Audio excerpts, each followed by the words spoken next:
Now, there are a lot of words that you can use to describe my Dungeons & Dragons party, but heroes is not one of them. So the party starts off in this caravan. They head back to Elder Gate. They're a couple hundred miles away. The ranger, she sees a cart that looks a little bit more expensive than the rest. She decides to go poke her head in with a high-ass stealth check and see what's up in there. It was a chest. She had to roll a sleight of hand to try to, pick the lock, get up in there. But her ass got caught. A boot came stomping down on her hand, and this noble elven man asked her, "What the hell are you doing?" Now the whole party's getting involved. This was their uniting moment. They talk down the situation, and then the man's wife comes and she puts her hand on his shoulder and she's like, "Love, we'll be back in the city soon. We can let this go." And he kind of softens a little bit and he's just like, "All right, y'all try that again. I'm taking a hand." And walks back to his carriage. Now fast forward a little bit, my party goes on a little adventure. They pray to a shrine of a dark god and leave an offering, fight some undead before eventually returning to the caravan. Upon returning, they see that carriage again, and once again, they want to run that lick. Now we got two of them over here stealthing through the shadows, trying to get to the cart. The other two are over here engaging the people in conversation. Now they realize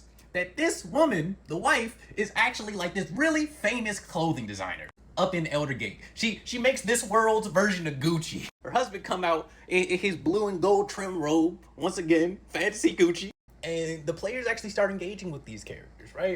As the wife and husband are like recounting their long tale of love, it's almost like they're falling in love again as they tell their story. They roll a persuasion check to convince this beautiful couple to abandon the caravan and take a horse and ride off into the night together. Mind you, the whole time I've been like foreshadowing, hey, some dark and sinister stuff are out in these woods and they're slowly encroaching on the people in this camp. They sent these people to their doom for a lick, just for them to open the case and find a black piece of obsidian that was very similar to the one they found at that dark god shrine. The same thing that attracted the undead to them in the first place. Now that I think about it, maybe they saved a couple by themselves over.